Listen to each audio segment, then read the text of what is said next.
Horror कहानियां थी। खून का बदला। अपनी जिंदगी भर की कमाई लगाकर सुमन और अखिल ने एक छोटा सा नया घर बनाया था, लेकिन उस घर में आने के बाद उसके साथ क्या हो सकता था, इस बात का अंदाजा उन दोनों को था ही नहीं। अभी इस घर में आए हुए उन्हें 2 दिन भी नहीं हुए थे। एक शाम जब अखिल घर में नहीं था तो किचन में खाना बनाते वक्त सुमन को ऐसा लगा जैसे किचन की दीवार के पीछे से किसी के बात करने की आवाज आ रही थी। कौन हो सकता है यहाँ पर? इतना धीरे धीरे कौन बात कर रहा है? सुमन दीवार से कान लगाकर बात सुनने की कोशिश करती है, लेकिन उसे कुछ सुनाई नहीं देता। तभी अचानक घर की लाइट चली जाती है और दरवाजे पर जोर जोर से दस्तक देने की आवाज आती है। सुमन दरवाजे की तरफ दौड़ कर जाती है, लेकिन दरवाजा खोलने से पहले कोई आवाज उसके कान में धीरे से सुनाई पड़ती है। सुमन, मैं यहाँ हूँ, तुम्हारे घर में। सुमन जोर से चीखती है और दरवाजा नहीं खोलती। दरवाजे की बजने की आवाज धीरे धीरे तेज होने लगती है। सुमन लड़खड़ाते कदमों से आगे बढ़ती है और झटके के साथ दरवाजा खोलकर अपनी आंखें बंद कर लेती है। तभी अचानक से अखिल की आवाज सुनकर उसे होश आता है। सुमन, क्या हुआ? तुम इतनी घबराई हुई क्यों हो? अखिल, वो लाइट चली गई और कोई है इस घर में। अखिल, मुझे बहुत डर लग रहा है। वो किचन की दीवार के पीछे से किसी की आवाज आ रही थी। कैसी बात कर रही हो? तुमने खुद सारे लाइट के स्विच ऑफ किए हुए हैं। देखो, लाइट तो आ रही है। सुमन, तुमने घर में अंधेरा क्यों किया हुआ है? और किसकी आवाजें आ रही थी? चलो चलो, मैं जाकर चेक करता हूँ। नहीं अखिल, मैंने लाइट ऑफ नहीं की। और मैं क्यों लाइट ऑफ करूंगी? ये देखो, ध्यान से देखो, घर के सारे स्विच ऑफ हैं। तुम भी ना कमाल करती हो सुमन। तुम्हारी तबीयत तो ठीक है? ये देखकर सुमन और भी ज्यादा डर जाती है कि सच में लाइट की सारे स्विच बंद थे। सुमन समझ नहीं पा रही थी कि ये सब किसने किया होगा। ठीक उसी वक्त अखिल किचन की तरफ जाता है और सुमन को ऐसा लगा जैसे पीछे से किसी ने उसके कंधे पर हाथ रखा। उसने जैसे ही पलट कर देखा, एक साया उसके घर के दरवाजे से बाहर निकलता हुआ नजर आया। अखिल, अखिल यहाँ आओ, देखो कोई तो है। अभी अभी मैंने उसे बाहर जाते हुए देखा है। सुमन, मुझे लगता है कि तुम्हारी तबीयत ठीक नहीं है। अरे, मैंने किचन में भी जाकर देखा। पास वाले घर में जो लोग हैं ना, उनसे बात करने की आवाज आ रही है। एक काम करो, तुम जाकर आराम करो। मैं खाना खुद परोस कर खा लूंगा। ओके? तुम बेडरूम में जाओ। जाओ। नहीं अखिल, मैं अकेले नहीं जाऊंगी और अब इस घर में मैं एक दिन भी नहीं रहना चाहती। थोड़ी देर के बाद सुमन और अखिल दोनों ही बेडरूम में जाकर सो जाते हैं। डर की वजह से सुमन को नींद नहीं आ रही थी, लेकिन फिर वो गहरी नींद में सो जाती है और सुबह जब सोकर उठती है तो उसने देखा कि अखिल ऑफिस के लिए तैयार हो गया था। अखिल, आप कहाँ जा रहे हैं? मुझे इस घर में अकेला छोड़कर आप कहीं नहीं जा सकते। देखो सुमन, मेरा ऑफिस जाना बहुत जरूरी है। कल तुम ऐसे ही डर गई थी। अब परेशान मत हो और मैं ब्रेकफास्ट बाहर कर लूंगा। ओके? जब तुम्हारी तबीयत ठीक लगे तो तुम खाना बनाकर खा लेना। और हाँ, अगर तुम कहो तो मैं तुम्हारे लिए बाहर से खाना भिजवा दूं। नहीं अखिल, उसकी कोई जरूरत नहीं है। मैं अपने लिए खाना बना लूंगी, लेकिन मुझे डर लग रहा है। डरने की कोई बात नहीं है। अभी मैं चलता हूँ, तुम अपना ख्याल रखना। चलो, गुड बाय। अखिल के जाने के बाद सुमन बाथरूम में नहाने के लिए चली जाती है और शावर ऑन करती है। नहाते नहाते सुमन को एहसास होता है कि शावर से पानी की जगह खून गिर रहा था। उसने घबराकर सामने लगे मिरर में देखा और ये देखकर उसके पैरों तले जमीन खिसक गई कि वो पूरी तरह सर से पैर तक खून में भीग चुकी थी। सुमन भागकर बाहर आती है।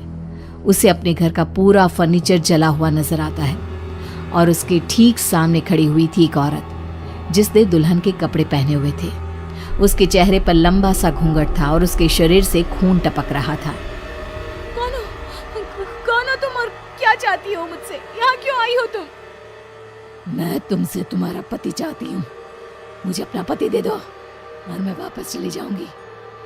लेकिन मेरा पति? अखिल, मेरा मतलब तुम्हें मेरा पति क्यों चाहिए? हमने क्या बिगाड़ा है तुम्हारा? तुमने नहीं, हर सुहागन औरत मेरी दुश्मन है, और जब भी मेरी आंखों के सामने कोई औरत अपने पति के साथ नजर आती है तो मैं उसे जिंदा नहीं छोड़ती। लेकिन तुम ऐसा क्यों करती हो? और प्लीज मैं तुम्हारे आगे हाथ जोड़ती हूँ, तुम मुझे और अखिल को जाने दो। हम दोनों हमेशा के लिए ये घर छोड़कर चले जाएंगे। अब ऐसा नहीं हो सकता।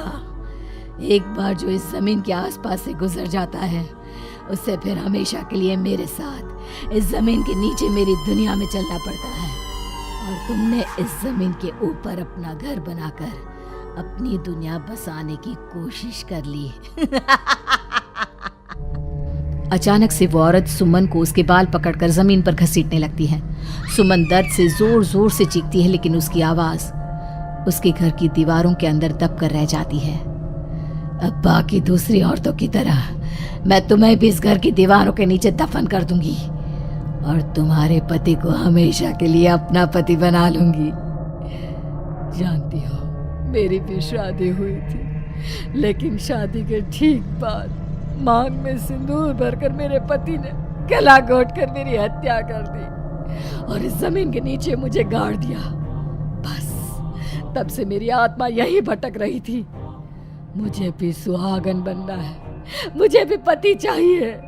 छोड़ दो मुझे प्लीज, मुझे जाने दो। देखो तुम्हें पति चाहिए, तुम किसी और को अपना पति बना लो। मुझे और अखिल को जाने दो यहाँ से। लेकिन वो औरत सुमन को लेकर वहां से गायब हो जाती है। शाम को जब अखिल ऑफिस से लौट कर आता है, डोरबेल बजाता है, तभी मुस्कुराते हुए सुमन दरवाजा खोलती है। दरअसल सुमन के शरीर के अंदर अब उस औरत की आत्मा थी, लेकिन अखिल का चेहरा देखते ही सुमन के शरीर के अंदर एक हरकत होती है और वो अचानक से नाराज हो जाती है। क्या हुआ सुमन, आज तो ठीक हो ना? तुम्हारी तबीयत भी ठीक लग रही है आज तो। गुड। मुझे नहीं पता था कि तू आने वाला है यहाँ, वरना तो मैं तेरी मौत का सारा इंतजाम करके रखती। क्या हुआ? अब मेरी बात का जवाब नहीं दोगी क्या? नाराज हो मुझसे किसी बात पर? हाँ? ऐसी तो कोई बात नहीं है। जाओ, डाइनिंग टेबल पर तुम्हारा फेवरेट खाना लगा दिया है, जाकर खा लो। हाँ, खुशबू तो बहुत अच्छी आ रही है। वैसे भी सुबह से कुछ खाया नहीं है। थैंक यू यार, मैं जल्दी से जाकर खाना खाता हूँ। ओके?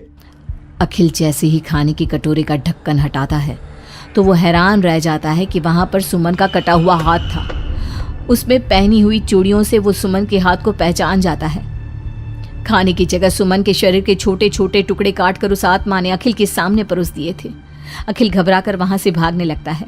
तभी सुमन के शरीर में मौजूद वो आत्मा अपने असली रूप में आकर अखिल के सामने खड़ी हो जाती है।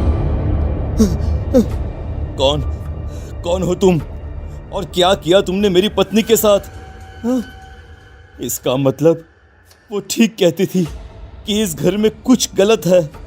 कहाँ है मेरी सुमन? तुम्हारी सुमन के मैंने छोटे छोटे टुकड़े करके उसका खाना बना दिया और उसकी आत्मा को मैंने इस घर की जमीन के नीचे दफन कर दिया है। वो कैद हो गई है यहाँ हमेशा के लिए। तुम भी उसके पास जाना चाहते हो? मगर क्यों किया तुमने ऐसा? क्या दुश्मनी थी तुम्हारी और मेरी पत्नी? पहले तो मैंने तेरी पत्नी को सिर्फ इसलिए मारा क्योंकि मैं तुझे अपना पति बनाना चाहती थी। मेरी आत्मा जो पूरे एक जन्म से किसी से शादी करने के लिए तड़प रही है, उसकी हसरत पूरी करना चाहती थी मैं, और इसलिए मैंने तेरी पत्नी का रूप लेकर तेरे साथ रहने के बारे में सोचा। लेकिन जानता है, अब मैं तुझे जिंदा नहीं छोड़ूंगी। लेकिन क्यों? देखो तुमने सुमन के साथ जो भी किया, मुझे जाने दो यहाँ से प्लीज। अखिल भागने लगता है, लेकिन घर का दरवाजा अब लॉक हो चुका था। अब तो भाग कर नहीं जा सकता।